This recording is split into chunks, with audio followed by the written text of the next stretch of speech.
Hi hello friends, welcome back to my YouTube channel. ಇದು ನಮ್ಮ family ಜೊತೆ 3 ದಿನದ ಪ್ರವಾಸದ ಪಾರ್ಟ್ 2 ಆಗಿರುತ್ತೆ.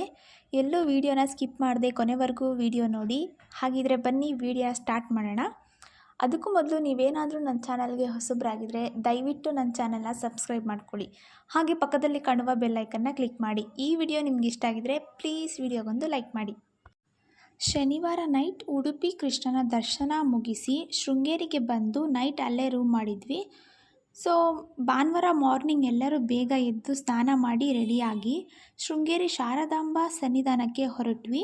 ಟೈಮ್ ಆಗಲೇ 11:30 ಆಗಿತ್ತು. ತಿಂಡಿ ಕೂಡ ಅಲ್ಲೇ ಕೊಟ್ಟರು. ಸೊ ತಿಂಡಿ ತಿಂದು ಹೊರಟ್ವಿ. ಈಗ ರೀಚ್ ಆದ್ವಿ. ನೋಡಿ, ದೇವಸ್ಥಾನಕ್ಕೆ ಹೋಗ್ತಾ ಇದ್ದೀವಿ. ಅಲ್ಲೂ ಕೂಡ ಮಳೆ ಬರ್ತಾ ಇತ್ತು. ಈ ದೇವಸ್ಥಾನದಲ್ಲೂ ಕೂಡ ಜನ ಜಾಸ್ತಿ ಇದ್ದರು. ಮಲೆನಾಡಿನ ಮಂಜಿನ ಹನಿಗಳ ನಡುವೆ ಶ್ವೇತಪದ್ಮದಲ್ಲಿ ಕುಳಿತಿರುವ ವಾಗ್ದೇವಿ, ಜ್ಞಾನದೇವಿ, ಶ್ರೀ ಶಾರದಾ ಮಾತೆಯ ದರ್ಶನಕ್ಕೆ ಹೋಗ್ತಾ ಇದ್ದೀವಿ. ಈ ಸ್ಥಳಕ್ಕೆ ಶೃಂಗಗಿರಿ ಅಂತಲೂ ಕರೀತಿದ್ರಂತೆ. ಈ ಹೆಸರು ಬಂದಿರೋದು ಇಲ್ಲಿನ ಪರ್ವತದಿಂದ, ಅಂದರೆ ಋಷ್ಯಶೃಂಗ ಪರ್ವತ ಅಂತ ಹಿಂದೆ ಈ ಜಾಗವನ್ನು ಕರೀತಿದ್ರಂತೆ. ಈ ಪರ್ವತದಲ್ಲಿ ಋಷ್ಯಶೃಂಗ ಮಹಾಮುನಿಗಳು ವಾಸಿಸುತ್ತಿದ್ದ ಪ್ರತೀತಿಯಿಂದ ಈ ಹೆಸರು ಬಂದಿತ್ತು. ಶ್ರೀ ಆದಿಶಂಕರಾಚಾರ್ಯರು ಪೀಠ ಸ್ಥಾಪನೆಗಾಗಿ ಸೂಕ್ತ ಸ್ಥಳ ಹುಡುಕಾಟದಲ್ಲಿರುವಾಗ ತುಂಗಾ ನದಿಯ ದಂಡೆಯ ಮೇಲೆ ಇರುವ ಈ ಜಾಗಕ್ಕೆ ಒಂದಿನ ಬರ್ತಾರೆ. ಆಗ ಅಲ್ಲಿ ಅವರಿಗೆ ಒಂದು ವಿಸ್ಮಯ ಕಾಣುತ್ತೆ. ಅದು ಬಿಸಿಲಿನ ಹೊತ್ತು. ಆ ಸಂದರ್ಭದಲ್ಲಿ ಗರ್ಭಿಣಿ ಕಪ್ಪೆಯೊಂದು ಹೆರಿಗೆ ಬೇನೆಯಿಂದ ಸಂಕಟ ಪಡುತ್ತಿದ್ದಾಗ ಆ ಕಪ್ಪೆಗೆ ಹಾವೊಂದು ಎಡೆ ಎತ್ತಿ ಬಿಸಿಲಿನಿಂದ ರಕ್ಷಿಸುತ್ತಿದ್ದಂತೆ ಈ ದೃಶ್ಯವನ್ನು ಕಂಡ ಶಂಕರಾಚಾರ್ಯರು ಮೂಕವಿಸ್ಮಿತರಾಗುತ್ತಾರೆ.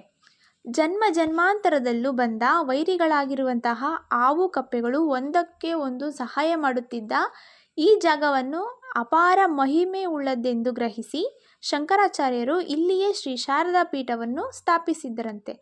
ಶೃಂಗೇರಿ ಶಾರದಾ ಪೀಠ ಎಂದು ಕರೆಯಲಾಗುವ ಈ ಸ್ಥಳ ಸರಿಸುಮಾರು 1200 ವರ್ಷಗಳಷ್ಟು ಹಳೆಯ ದೇವಾಲಯವನ್ನು ಹೊಂದಿದೆ.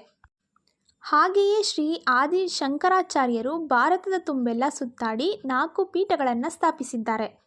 ಉತ್ತರದಲ್ಲಿ ಬದ್ರಿಕಾಶ್ರಮ ಜ್ಯೋತಿರ್ಪೀಠ, ಪಶ್ಚಿಮದಲ್ಲಿ ದ್ವಾರಕಾ ಶಾರದಾ ಪೀಠ, ಉತ್ತರದಲ್ಲಿ ಪುರಿಯ ಗೋವರ್ಧನ ಪೀಠ, ದಕ್ಷಿಣದಲ್ಲಿ ಶೃಂಗೇರಿ ಶಾರದಾ ಪೀಠ.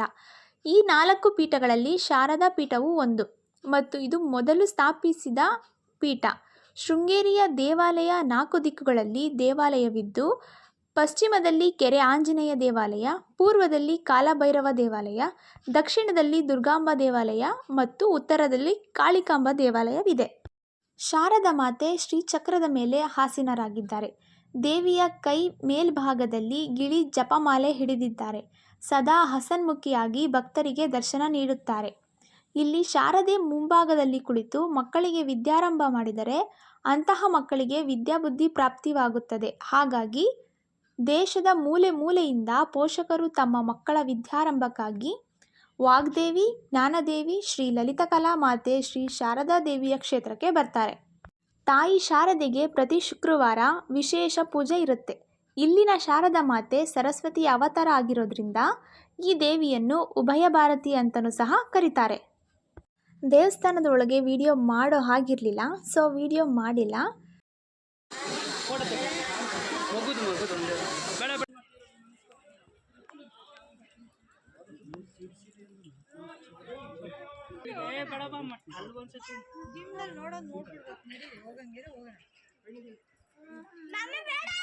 ಸುಬ್ರಹ್ಮಣ್ಯ ಸ್ವಾಮಿ ಇದೆ.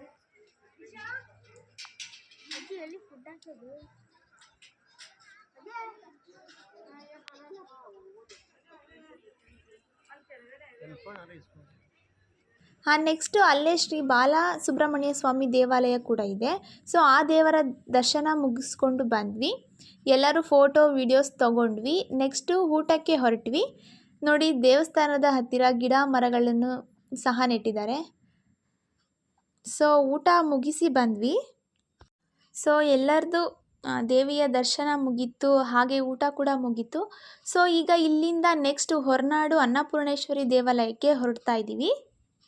ನೋಡಿ, ಹೋಗ್ತಾ ಇದ್ದೀವಿ. ವಾತಾವರಣ ಅಂತೂ ತುಂಬ ಇಷ್ಟ ಆಯಿತು. ಸದಾಕಾಲ ಗಿಡ ಮರಗಳೆಲ್ಲ ಹಚ್ಚ ಹಸಿರಾಗಿರ್ತವೆ. ಇಲ್ಲಿ ಕೂಡ ತೆಂಗು, ಅಡಿಕೆ ಎಲ್ಲ ಬೆಳೀತಾರೆ. ಹಾಗೆ ಕಾಫಿ ತೋಟ, ಟೀ ತೋಟ, ಮೆಣಸು, ಮಸಾಲೆ ಪದಾರ್ಥಗಳನ್ನು ಸಹ ಬೆಳೀತಾರೆ. ಆದ್ದರಿಂದ ಇಲ್ಲಿ ಮಸಾಲೆ ಪದಾರ್ಥಗಳು ಕಡಿಮೆ ಬೆಲೆಯಲ್ಲಿ ಮಾರಾಟ ಮಾಡ್ತಾರೆ. 3:30 ಗಂಟೆಗೆ ಹೊರನಾಡು ರೀಚ್ ಆದ್ವಿ. ಇವಾಗ ದೇವಿಯ ದರ್ಶನಕ್ಕೆ ಹೋಗ್ತಾ ಇದ್ದೀವಿ. ಈ ಹೊರನಾಡು ಚಿಕ್ಕಮಗಳೂರು ಜಿಲ್ಲೆಯ ಮೂಡಿಗೆರೆ ತಾಲೂಕಿನಲ್ಲಿರುವ ಒಂದು ಪುಟ್ಟ ಪಟ್ಟಣ. ಈ ಪಟ್ಟಣ ಚಿಕ್ಕಮಗಳೂರಿನಿಂದ ಸುಮಾರು 70 ಕಿಲೋಮೀಟರ್ ಇದೆ. ಕರ್ನಾಟಕದ ಪಶ್ಚಿಮ ಘಟ್ಟಗಳಾದ ದಟ್ಟ ಅರಣ್ಯ ಮತ್ತು ಕಣಿವೆಗಳ ಮಧ್ಯೆ ನೆಲೆಸಿರುವ ಈ ಕ್ಷೇತ್ರವು ಭದ್ರಾ ನದಿಯ ದಂಡೆಯ ಮೇಲಿದೆ. ನೀವು ಇಲ್ಲಿಗೆ ಯಾವ ಕಡೆಯಿಂದ ಬಂದರೂ ದಟ್ಟ ಅರಣ್ಯವನ್ನು ದಾಟ್ಕೊಂಡೇ ಬರಬೇಕು.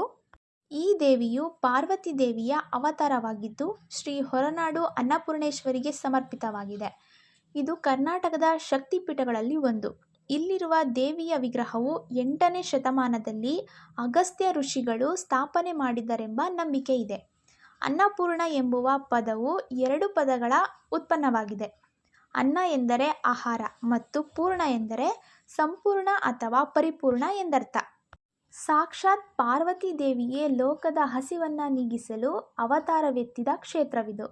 ಒಮ್ಮೆ ದಂಪತಿಗಳು ತಮ್ಮ ಮಕ್ಕಳೊಂದಿಗೆ ನಡೆದುಕೊಂಡು ಬರುವಾಗ ಕತ್ತಲಿನ ಸಮಯವಾಗಿರುತ್ತೆ.